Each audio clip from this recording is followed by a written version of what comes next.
नमस्कार, स्वागत है आप सभी का यूपी ट्रिपल एस सी मुख्य सेविका के क्लास 4 में आप सभी का स्वागत है। स्टार्ट करते हैं आज का सेशन। आज के सेशन का पहला प्रश्न है, आईसीडीएस के अंतर्गत निम्न में से कौन से लाभार्थी हैं। आईसीडीएस का हमने आपको फुल फॉर्म बताया था, समेकित बाल विकास सेवाएं, इंटीग्रेटेड चाइल्ड डेवलपमेंट सर्विसेज। तो इसके अंतर्गत कौन कौन से लाभार्थी आते हैं आपको ये बताना। 4 ऑप्शन यहाँ पर दिए गए हैं। 0 से 6 वर्ष के बच्चे, गर्भवती महिलाएं, धात्री माताएं, देखभाल करने वाली माताएं, ये सभी। तो यहाँ पर ये सभी हो जाएगा राइट ऑप्शन। गर्भवती महिलाएं स्वस्थ रहेंगी, उनकी प्रॉपर मॉनिटरिंग होगी, या धात्री माताएं प्रॉपर उनकी मॉनिटरिंग होगी। तो बच्चों की देखभाल उन्हीं को करना है, तो बच्चों की देखभाल भी प्रॉपर होंगी। तो आईसीडीएस के अंतर्गत 0 से 6 वर्ष के बच्चे तो आते ही आते हैं। इसके अलावा गर्भवती महिलाएं भी आती हैं और धात्री माताएं भी आती हैं। तो यहाँ पर पहले क्वेश्चन का डी हो जाएगा बिल्कुल राइट आंसर। वीडियो को आप सभी प्लीज़ लाइक और शेयर ज़रूर कर दीजिएगा आप लोग ज़्यादा से ज़्यादा। साथ ही साथ अगर आप चैनल में नए हो या फिर अगर अभी तक आपने चैनल को सब्सक्राइब न किया हो तो सबसे पहले आप सब्सक्राइब कर लेंगे। आपको हमारे इसी चैनल पे कंप्लीट सिलेबस को ध्यान में रखते हुए, कंप्लीट सिलेबस को कवर करते हुए पूरी तैयारी मुख्य सेविका परीक्षा की कराई जाएगी।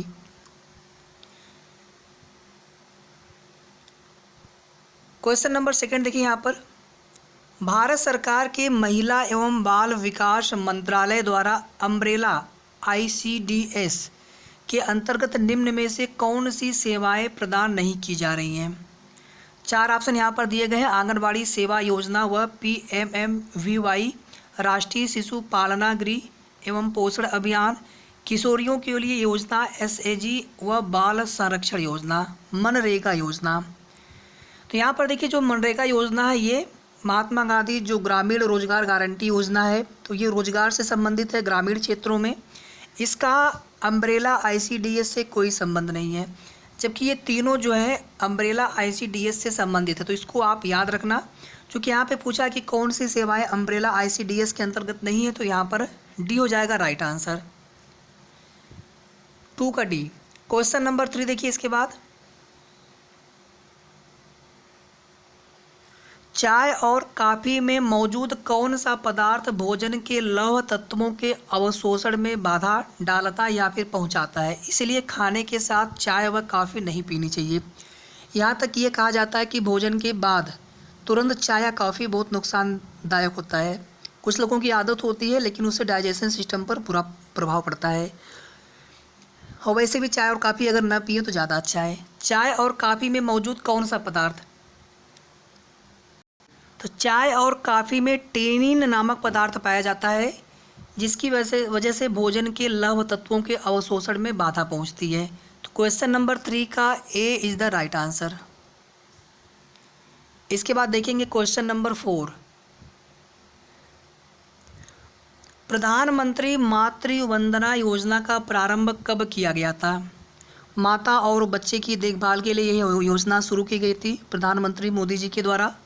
तो प्रधानमंत्री मातृ वंदना योजना का प्रारंभ 1 जनवरी 2017 को किया गया है।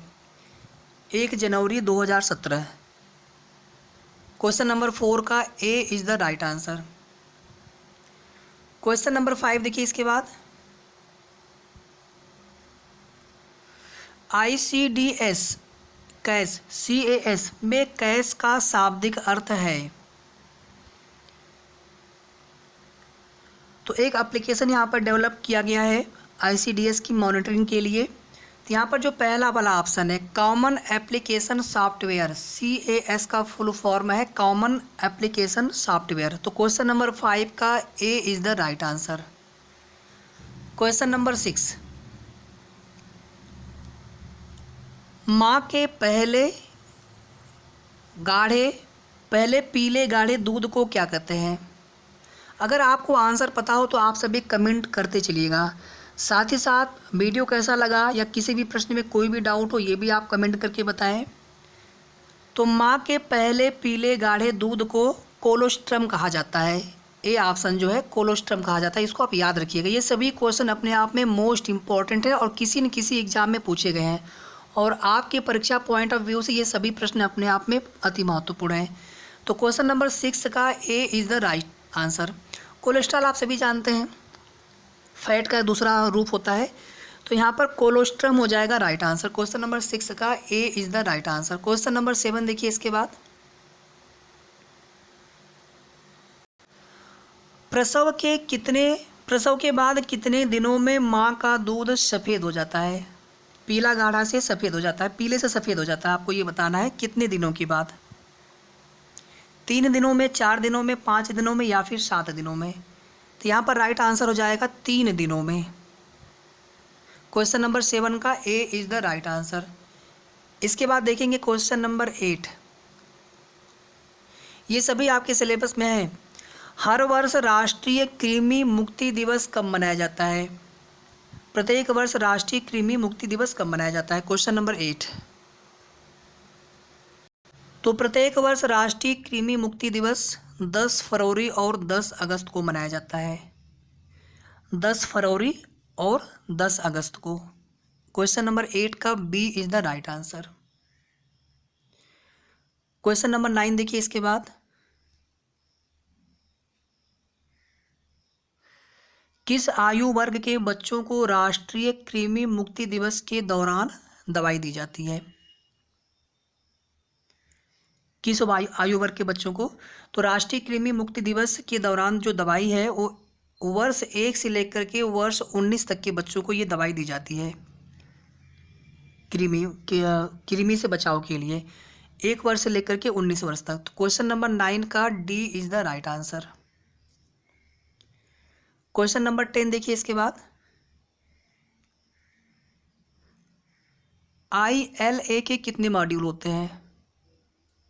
तो सबसे पहले ILA का फुल फॉर्म देख लेते हैं। तो ILA का फुल फॉर्म होता है इंक्रीमेंटल लर्निंग अप्रोच, और ये आपका ICDS के अंतर्गत ही आता है। तो इस फुल फॉर्म भी आपको याद रखना है, इंक्रीमेंटल लर्निंग अप्रोच। तो इसके बारे में आपको हम डिटेल में भी बताएंगे आगे। तो यहाँ पर पहले राइट आंसर देख लेते हैं कि ILA के कितने मॉड्यूल हैं। तो यहाँ पर राइट आंसर हो जाएगा C, 21। तो एक बार थोड़ा सा मैं आपको जितने भी 21 मॉड्यूल हैं मैं सबके नाम आपको बोल देता हूँ।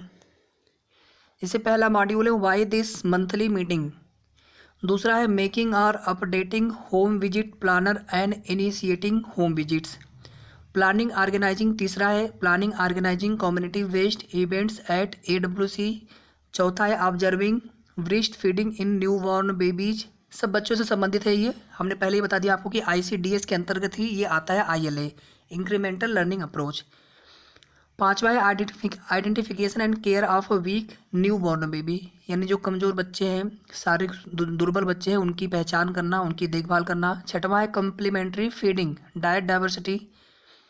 सातवां है प्रिवेंटिंग एनीमिया इन वुमेन, एनीमिया से बचाव महिलाओं में। आठवां है assessment of growth in children, यानी जो बच्चों में वृद्धि का मूल्यांकन करना। नौवां है ensuring that complementary feeding improves over time.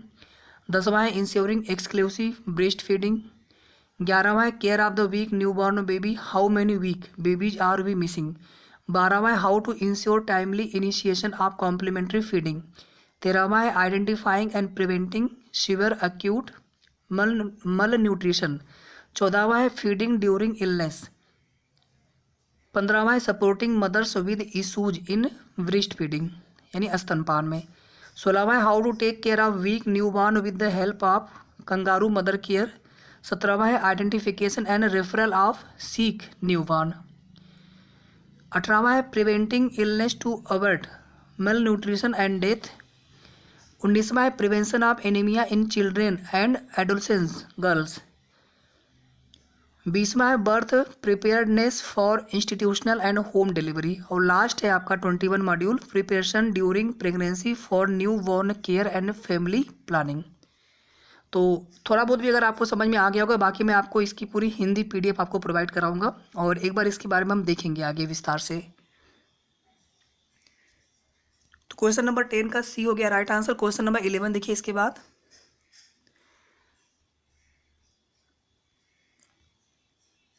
नवजात शिशु के प्रथम शौच टट्टी को क्या कहते हैं?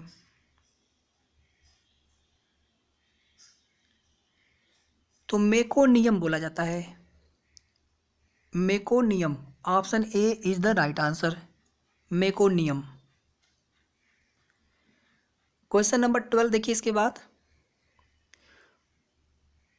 कौन से अधिनियम के अंतर्गत प्रधानमंत्री मातृ वंदना योजना 1 जनवरी 2017 में इसकी शुरुआत की गई थी। तो प्रधानमंत्री मातृ वंदना योजना देश के सभी जिलों में लागू की गई, किस अधिनियम के अंतर्गत? क्वेश्चन नंबर 12, तो यहाँ पर राइट आंसर हो जाएगा national food security and safety act 2013, national food security and safety act 2013। POCSO act के बारे में मैंने आपको बताया था, ये बच्चों से संबंधित है। तो क्वेश्चन नंबर 12 का C is the right answer. Question number 13 देखिए इसके बाद, प्रश्न संख्या 13, सशक्त महिला योजना के अंतर्गत सशक्त महिला केंद्र किस स्तर पर स्थापित किए गए हैं? पंचायत स्तर पर, पहला वाला ऑप्शन यहाँ पर राइट आंसर हो जाएगा। सशक्त महिला योजना के अंतर्गत सशक्त महिला केंद्र पंचायत स्तर पर स्थापित किए जाते हैं या फिर किए गए हैं। क्वेश्चन नंबर 13 का A is the right answer. Question number 14 देखिए इसके बाद, प्रधानमंत्री श्रम योगी मानधन योजना से क्या अभिप्राय है? तो ये जो है एक तरह की पेंशन योजना है, 14 का डी। क्वेश्चन नंबर 15 देखिए इसके बाद, बलात्कार से पीड़ित महिलाओं को आर्थिक सहायता कौन सा विभाग या फिर संस्था देती है? तो इसका राइट आंसर हो जाएगा डी, जिला विधिक सेवा प्राधिकरण, जिला विधिक सेवा प्राधिकरण। D is the right answer for this question. Question number 16 देखिए इसके बाद, महिला के प्रसव होने के कितने दिनों के अंदर मृत्यु होने पर महिला को मातृ मृत्यु दर में शामिल किया जाता है? तो यहाँ पर राइट आंसर देख लीजिए आप सीधे, 42 दिनों में। तो महिला के प्रसव होने के 42 दिनों के अंदर अगर मृत्यु होती है तो महिला को MMR मातृ मृत्यु दर में रेट में शामिल किया जाता है, 42 डेज। क्वेश्चन नंबर 17 देखिए इसके बाद, बाल संरक्षण योजना के अंतर्गत ग्राम स्तरीय बाल संरक्षण समिति का अध्यक्ष कौन होता है? तो इसका अध्यक्ष होते हैं ग्राम स्तर पर प्रधान ग्राम पंचायत। ये हो जाएगा राइट आंसर 17 का। क्वेश्चन नंबर 18 देखिए, बेटी है अनमोल योजना के अंतर्गत BPL परिवार में जन्मी बेटियों को जमा की गई राशि 18 वर्ष की आयु हो जाने के उपरांत दी जाती है।